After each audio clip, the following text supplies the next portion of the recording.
Engineer محمد علی مرزا صاحب آپ کو اپنا استاد بھی مانتے ہیں، روحانی پیشوا بھی کہتے ہیں، آپ سے بہت سیکھتے بھی ہیں.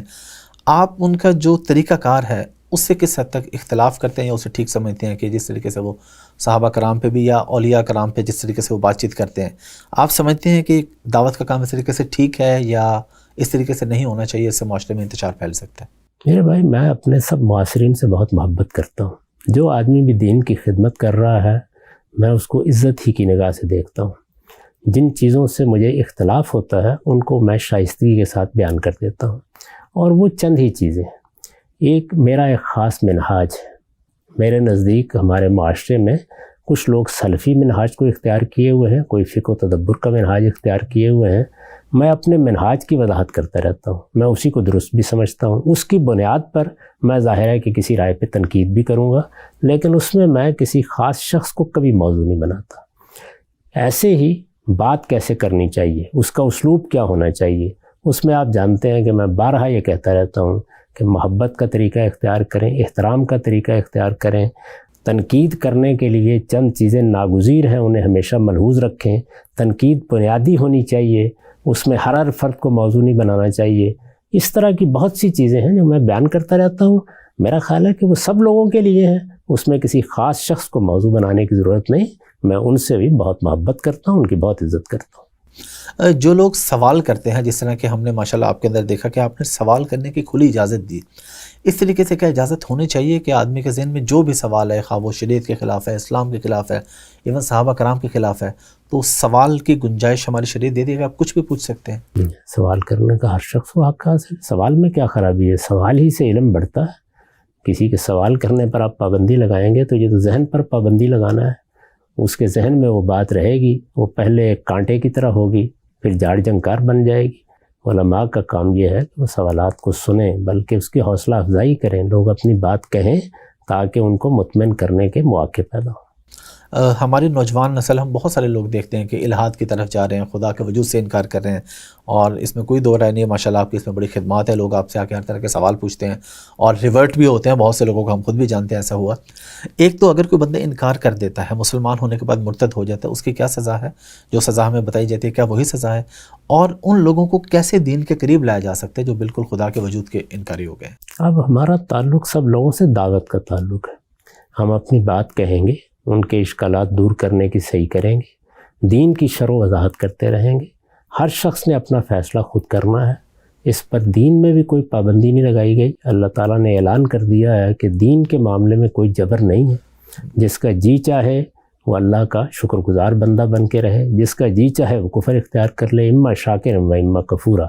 اس کی کوئی سزا مقرر نہیں کی گئی. نہ اس طرح کے معاملات میں جزا و سزا کی بنیاد پر لوگ صحیح راہ پر آتے ہیں. دعوت کا تعلق محبت کے ساتھ تعلیم کا تعلق قائم کرنا چاہیے. وہ ہمیں ہمارے رب کا بھی حکم ہے، ہمارے پیغمبر کا بھی اسوہ ہے، اس میں کوئی کوتاہی نہیں کرنی چاہیے. ہم نے دیکھا جی پاکستان میں مختلف علمی تاریخی بحثیں آج کل چھڑی ہوئی ہیں. مختلف علماء یزید کے بارے میں، معاویہ کے رضی اللہ تعالیٰ عنہ کے بارے میں، واقعہ کربلا، باغ فدق، سیدنا فاطمہ کا، ان سب چیزوں پہ گفتگو کر رہے ہیں. ایک بحث و نزاع کی روایت زندہ ہوئی ہے. تو اس میں ہم نے یہ دیکھنے میں سامنے آیا کہ علماء ایک دوسرے کے خلاف مختلف نقطہ نظر کو توہین اور گستاخی پہ محمول کر رہے ہیں. یہاں تک کہ بعض لوگوں کے خلاف مقدمات درج ہو گئے اور بعض لوگوں کو جیل بھی جانا پڑا. تو یہ آپ نے تو بہت تفصیل سے بتایا کہ تاریخی واقعات کو کیسے دیکھنا چاہیے، لیکن علماء کو جو اس وقت اس میں انوالو ہیں اور وہ دوسرے کے موقف کو گستاخی قرار دے کے FIR کٹوا رہے ہیں یا اس کو توہین قرار دے رہے ہیں، اس فضا کو آپ علمی روایت کے ارتقاء میں کیسے دیکھتے ہیں؟ بہت افسوسناک. اصل میں اس کا خاتمہ ہو جانا چاہیے. علماء کو سمجھنا چاہیے یہ عبرت کا باب ہے. ایسے نہیں کریں کبھی وہ. یعنی صحیح طریقہ یہی ہے کہ آپ کسی چیز سے اختلاف رکھتے ہیں تو بس اپنے اختلاف کو دلائل کے ساتھ بیان کریں. ہر چیز میں گستاخی ڈھونڈنے کا طریقہ یہ لوگوں کے درمیان نفرت پیدا کرتا ہے. ابھی میں نے ذکر کیا مولانا سید ابو اللہ صاحب مودودی کی کتاب خلافت و ملوکیت کا. خلافت و ملوکیت کے بہت سے مباحث سے مجھے بھی اختلاف ہے. بعد کی تحقیقات سے میرا زاویہ نظر بھی بعض معاملات میں مختلف بن گیا. میں نے صلاح الدین یوسف صاحب کی جس کتاب کا ذکر کیا وہ ایک دوسرے زاویہ نظر کو پیش کرتی ہے. لیکن یہ بات کہ مولانا سید ابو اللہ صاحب مودودی نے کوئی گستاخی کر دی ہے، اس طرح کی چیزیں بہت افسوسناک ہیں. علمی چیزوں کو علمی طریقے ہی سے دیکھنا چاہیے۔ ایک مسلمان جو اللہ پر ایمان رکھتا ہے، اللہ کے پیغمبروں پر ایمان رکھتا ہے، صحابہ کرام کے ساتھ محبت کرتا ہے، کیوں گستاخی کرے گا؟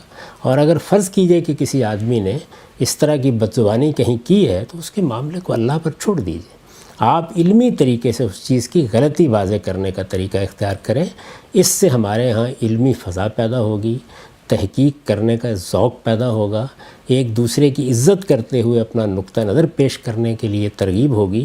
یہی صحیح طریقہ ہے۔ یہ کوئی بھی شخص، بعض اصلاح کے مدعی بھی اسی طرح کی لغویات شروع کر دیتے ہیں، بہت سخت زبان استعمال کریں گے، دوسرے لوگوں کا مذاق اڑائیں گے، استہزاء اور استخفاف کے طریقے اختیار کر لیں گے۔ اس سے اجتناب کرنا چاہیے، انسان کو سیکھنا چاہیے۔ پھر ہوتا کیا ہے کہ پھر جب اپنے اوپر آتی ہے تو وہی آگ گھر تک پہنچ جاتی ہے اور آپ بھاگے پھرتے ہیں اس کے بعد۔ تو یہ طریقہ نہیں اختیار کرنا، کسی حال میں بھی اختیار نہیں کرنا چاہیے۔ مجھے بتائیں، ہمارے ہاں جنید جمشید جیسا نیک اور صالح شخص، کیا وہ سوچ سکتا تھا گستاخی کرے؟ ایک بات اس نے بیان کی، زیادہ سے زیادہ توجہ دلا دیں۔ بالکل یہی طریقہ اہل علم کو بھی اختیار کرنا چاہیے۔ یعنی آپ اتنی بات کہہ کے خاموش ہو جائیں کہ بھائی آپ کا یہ اسلوب ٹھیک نہیں تھا، آپ نے بتا دیا، بس اس کے بعد اگر آپ کو اس بات کی تردید کرنی ہے تو دلائل کے ساتھ کیجیے اور علمی طریقے سے، علمی انداز سے، علمی اسلوب میں اس کو پیش کریں۔ تو مجھے تو اس کھیل سے کبھی کوئی دلچسپی نہیں ہوئی، اور اللہ کا بڑا شکر ہے کہ میں نے اس میں کبھی کوئی ایک لفظ بھی اپنی طرف سے نہیں کہا۔ نہ میں اپنے نقطہ نظر کو پیش کرنے کے لیے، اس لب و لہجے کو اختیار کرنے کے لیے تیار ہوں، نہ دوسروں کے ہاں میرے پاس اتنی مہلت ہوتی ہے کہ میں یہ تلاش کرتا پھروں کہ کہاں گستاخی ہو گئی ہے اور کہاں کیا ہو گیا ہے۔ ہر شخص اپنے اعمال کے لیے جواب دے، قیامت میں خدا کی عدالت میں پیش ہو جائے گا۔ علمی طریقے سے کسی غلطی پر توجہ دلانی ہے، بلکہ میں تو اب اس سے بھی آگے پہنچ گیا ہوں کہ دوسروں کی غلطیاں چننے اور ان کو توجہ دلانے سے دلچسپی کیا ہے؟ ہمارے پاس خدا کا دین ہے، ہم اس دین کو اس کے اصل استدلال کے ساتھ پیش کریں، یہی بہت کافی ہے۔